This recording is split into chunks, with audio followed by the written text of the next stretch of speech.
learning is a lifelong process. That is undeniable. Even now, I am sure Giri is learning, Satish is learning, I'm learning, and all of us are learning. I frankly did one fellowship with Dr. David Rajan for a year. Then I did a upper limb surgery training in Wrightington, which was again in shoulder. I still miss not doing a joint replacement fellowship. There are corporates which encourage you to have your clinic also, and there are corporates who discourage you to have your clinic.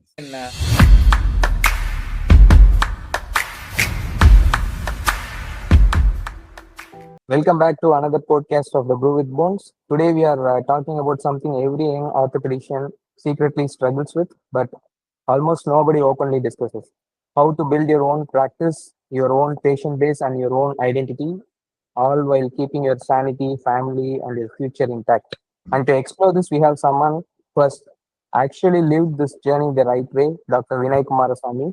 Dr. Vinay is a fellowship trained orthopedic surgeon from Bangalore, specializing in arthroscopy, sports injuries, and shoulder surgery. He runs his own clinic, has a thriving private practice, is academically active, trains fellows, and has built a clean, trusted digital brand, all while maintaining a rare sense of balance between work, learning, entrepreneurship, and family. Let's hear it out from him. Welcome, Dr. Vinay. Thank you. Thank you, Giri. Thank you, Satish, for having me here. So to begin with, we have an opening question to you. Like, who is Dr. Vinay during his residency? Like, were you very clear about your future path, or did things evolve gradually? Things evolved gradually. Dr. Vinay always wanted to become a surgeon. It's a classic story that everyone has a background story. I mean, my father had GI cancer. So he had secondaries, and he actually passed away with the complications of that. So I always wanted to become a GI surgeon. So I wanted to do general surgery for my second year of MBBS and then do MCH in surgical gastroenterology. That was my dream. Then I sat and studied for 1 year at home, preparing for PG. And that is when I realized that, Guru, I can't give any more entrances for MCH and DM after this. I'll take up one specialty, one end specialty, which we all thought orthopedics is an end specialty then. I thought I'll take an end specialty. The next surgical option after general surgery was orthopedics. And that is how I always wanted to become a surgeon. And because I didn't want to sit for another entrance for MCH, I took up orthopedics because it was an end surgical specialty. That's how I became an orthopedic surgeon. What made you choose your fellowship, sir? Like, how did you come into arthroscopy world? That is also a funny story. I did my PG from Banaras Hindu University. Banaras Hindu University is one of the more premier institutes in the country. It is a central government institute, and this was in 2012. And we didn't have an arthroscope at all in our college.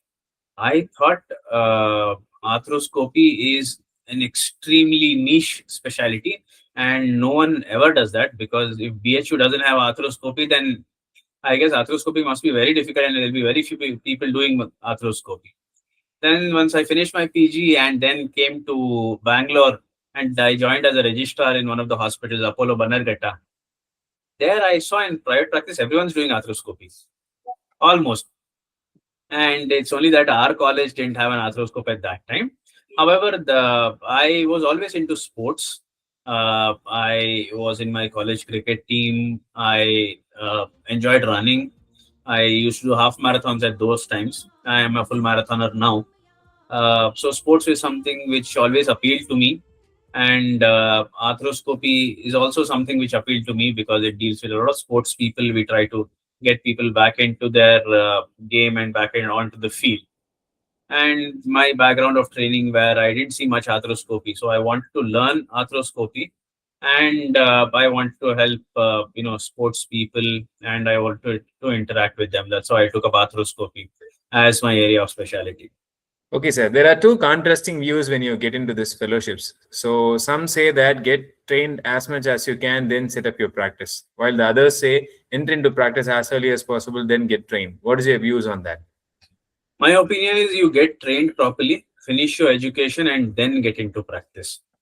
Learning is a lifelong process. That is undeniable. Even now, I am sure Giri is learning, Satish is learning, I'm learning, and all of us are learning. Every conference we go to, we pick up one or two, points. But once you get into practice, the kind of learning, the kind of time that you can dedicate to education, research becomes quite less. So my suggestion to all the young surgeons is finish all your education, do all the fellowships that you want to do, and then finally come back and set up practice. That will be the best thing. That way you are fully trained and you can dedicate all your time and effort into building the practice. If you set up a practice, again, leave for your fellowship, the place which you are occupying will be taken up by someone else. And all the effort that you put in will be a waste. And again, you got to come back and start from scratch. Might as well do a proper research as to which city you want to settle down in that city, which place you want to settle down in, and finish off all the fellowships, all the education, all the academics that you want to do, and then come back and set up practice. So, what I is guess your view? it does not apply to MCH people and DM people. For them, it's very difficult to get into it. So they'll be doing their senior residency also, and they've got to, sometimes they can't sit and study at home like we would have done in PG. They got to earn for their families also. A lot of them would have wives and children at that time. So this is for orthopedic surgeons. Orthopedic surgeons, it's better to complete your education, most fellowships pay you sufficient enough to maintain your family with that, and then come back and set up your practice. Thank you, sir. That was an elaborate answer. What is your view on doing multiple fellowships, sir? Should one stick to a particular specialty or get trained in multiple fellowships? Looking back, do you think not over collecting fellowships helped you speed up your entry into practice? Doing multiple fellowships in the same specialty, arthroscopy, shoulder, knee, or joint replacement, arthroscopy, trauma, something like that. What do you mean? Yeah, something like that, sir. Across There are some specialty. specialties which go very well together. Like if you've done a knee fellowship, exclusive knee fellowship with someone, it makes sense to do a shoulder fellowship also. I frankly did one fellowship with Dr. David Rajan for a year. Then I did a upper limb surgery training in Wrightington, which was again in shoulder. I still miss not doing a joint replacement fellowship. It's not I don't do joint replacements or I don't do them well, though I've not done a fellowship. My knowledge in the subject, the depth of my knowledge in the subject is not as adequate as I would have wanted it to be. So I still, looking back, I feel that I should have done a Class T fellowship where I would have had 6 months of dedicated time to, delve deep into the academics of joint replacement. So if you feel that there is a need to pick up certain skills, then you should do those fellowships. Okay, doing multiple fellowships is not a bad thing. You pick up a lot of things from a lot of people. And there are a lot of complementary fellowships like knee, shoulder, arthroscopy, arthroplasty. There's no harm in doing that. Again, all that is education. People do MCH for 3 years. 3 years they learn. And if we do fellowship for only 6 months and then we think that it's too much and we'll start practicing, that's not the right comparison. So if you want to do some more fellowships to pick up some more skills, yes, I think you are right in doing that, and then come back and start practice. You'll pick up a lot of skills and knowledge in various fellowships. I'm for it if you want to do it.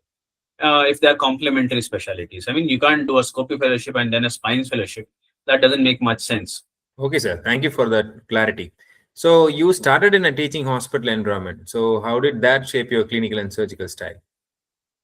I guess when someone comes to set up a practice, it's useful to work in a high volume center. Your high volume center could be a medical college, which is the usual case scenario in most of our cities, or a high volume private center where you get hands on from day one and cases from day one. Whenever we come back to a city from a fellowship and start practicing, we are all zeros unless we are sons of orthopedic surgeons where there is a practice waiting for us to come back and for us to pick it up. We all start from zero. No one knows us. And the real fellowship actually starts when you begin your practice. So you got to have cases from day one. Only then you'll remember those skills. You do an arthroscopy fellowship for 6 months, you come back, you don't do a case for 2-3 months. A lot of those skills will go away. Even today, sometimes if I don't do an ACL for a week, sometimes it happens. The next week I feel that, wow, some of the skills have gone down. So you got to go to a place where you got to have cases from day one. So there a medical college helps you a lot. because there'll be a steady flow of cases. And that helped me a lot. I joined a private medical college called Kempegowda Medical College, and you got to choose your medical college also well. If they're already a surgeon with a certain set of skills, you go to the same college, then there'll be a lot of competition there. When I went to Kempegowda Medical College, I was the only person who was doing arthroscopy there. So I got a lot of cases there. I was the one who started shoulder there. Then I got a permanent appointment in a government medical college called Bangalore Medical College. There also, I was the first person who started doing shoulders there. I was the first person to do knee and hip. It helped a lot in building up my skills. It helped a lot in establishing a network for me. It's not enough to be a good doctor. People should know that you're a good doctor. Ultimately, we are into a referred practice. So if an orthopedic surgeon refers you a case, that will be a quality referral. So you go to Dr. Giri. He's the best ACL surgeon in town. You get done from him, you'll be absolutely fine. Go to Dr. Satish. He's the best spine surgeon there, and you get it done from him. That quality referrals, that network builds up well in a medical college. There'll be so many PGs there, and those PGs see your work, see your skills, and they'll be your friends and referral partners for life. So a medical college setup ideally is great because you polish your skills, you have PGs whom you could teach, and you develop a network also. That is a very insightful answer, sir. So when you moved from a teaching hospital into a corporate ecosystem, how did that change work for you? And how did you manage a dual practice kind of thing when you had your own OPD along with the corporate job? There are two kinds of corporates. In Bangalore, I'm sure it's the same scenario everywhere. There are corporates which encourage you to have your clinic also, and there are corporates who discourage you to have your clinic. There are certain corporates, if I can name, can I name? Yeah, sure, sir. Yeah, sure. Okay. Like in Bangalore, you have Aster. Aster will discourage you from having your clinic. So if you have your clinic in an interview, that's a negative point for them. And they might even ask you if we like you, but we don't like you having your clinic. If you shut down that clinic, then we'll take you on board. I work in Fortis right now. Fortis encourages its surgeons to have their own clinic so that the hospital, you don't eat from the hospital only. You bring in some patients from outside also into the hospital. So I'm in a hospital, and about 70% of corporate hospitals are like that. They don't mind you having your own clinic. That way you can build your practice also. I'm in a hospital where I'm the only orthopedic surgeon. It's a small 55 bedded hospital called Fortis Rajajinagar. There are a lot of hospitals where there are three units. So your OPD will be on day 1 and day 4. What do you do in the other 2 days? So other 2 days at least you can practice and try to get in some more surgical load into the hospital. So a lot of hospitals actually encourage you having your clinic, and it is very useful. The first thing I was taught when I came to Bangalore is start your clinic. I told you that I joined as a registrar in 2012, immediately after finishing my PG in Apollo. All the consultants there encouraged me to start my clinic, which is what I encourage all my juniors also. Whenever you have finished your education, you come back and set up your practice, you should start your clinic maybe in the second year. First year you scout. If you start your clinic, then that's a commitment that you have. You got to sit there. Okay, if you don't sit in your clinic, then you will not succeed. So in 1 year, if you don't have a clinic, you can roam around a lot of hospitals and try to develop more contacts, try to get more cases. Then you zero in on a particular area. Okay, this area has less orthopedic surgeons. This area has population who are amenable, who will agree for a surgery. So you zero in on the area, and second year you start your clinic. But a clinic has to be there for anyone who is in a corporate hospital or in a medical college if your medical college allows it. Because if you change hospital from hospital A suddenly, either the hospital asks you to move or you decide that you have to move to hospital B, then all your patients, all your clientele, if we may call them, you will get lost. Whereas if you have a clinic, the people who are loyal to you, they'll at least follow you to where your clinic is, and they'll stick on to you. So everyone who is into private practice, at least, and in a medical college where the medical college allows you to, you should have your clinic. That is a place where no one can put you out of there. That is your place, and it will only keep growing. They say even if you don't do anything, 10% of your practice starts growing every year if you're just in one place automatically by word of mouth. So your clinic helps you to grow that practice over a period of time. Thank you for that answer, sir. So, like as you said, like many young orthopedic surgeons get into that full-time corporate jobs. So, how to avoid the trap, or is there anything that they should be mindful of when they get that offer? As I told you, a lot of corporate hospitals would allow you to have your clinic. So if your corporate allows you to have your clinic, then why don't you do both your corporate job and your clinic, which is the scenario in most cases. But if your corporate does not allow you to have your clinic, there's a lot of wonderful surgeons whom we admire who work only with a hospital, who don't have a clinic. This is my opinion. It's a trust that the doctor has with the hospital. If that trust is good, then there's no harm in trusting the hospital blindly and not practicing also. I don't think it's a trap. I think if you see value in that corporate job where you're not allowed to have your clinic, but you see a certain degree of stability and a certain degree of exposure to cases, there's no harm in taking that. Each scenario is different. So we can't call this a trap. If your corporate does not, it's a choice. We're a democratic country. You're offered a job. No one is forcing you to take that job. If the terms of conditions of the job is something which you don't like, you don't take that job. Then just go to another corporate. So we can't call that a trap. And if you feel that you're trapped into something, then come out of it.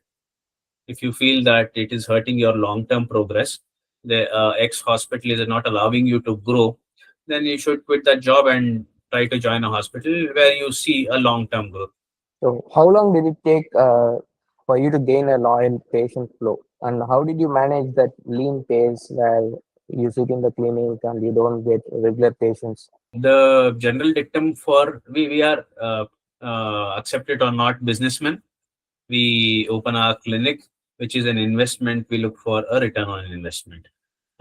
So any business, there is a rule. There's a 1,000-day rule. That means if you are starting a business, you got to be prepared to take losses for 1,000 days. That is 3 years. You should be ready to see zero patients for 3 years and still be put in the same place, having conviction in your decision. So I also took those 3 years to develop a loyal patient base. Some people are luckier. They set up in a place where a tier 2 city or tier 3 city where there are less orthopedic surgeons. Maybe they'll develop faster. But I think you should be patient for 3 years at least to develop a loyal patient base. We live in the era of digital marketing, online presence, and so on and so forth. Still, the best referral device is word of mouth. You treat a patient, they are happy, and they'll bring another patient to you. That is the best way of increasing your patient base, and that is the thing that actually works even to this day, even in 2025. So you got to see X number of patients in year one. They will bring 2x patients in year two, and those 2x patients will bring 8x patients in year three. So 3 years is what I took, and 3 years is what you also have to be ready to grind out to develop a loyal patient base.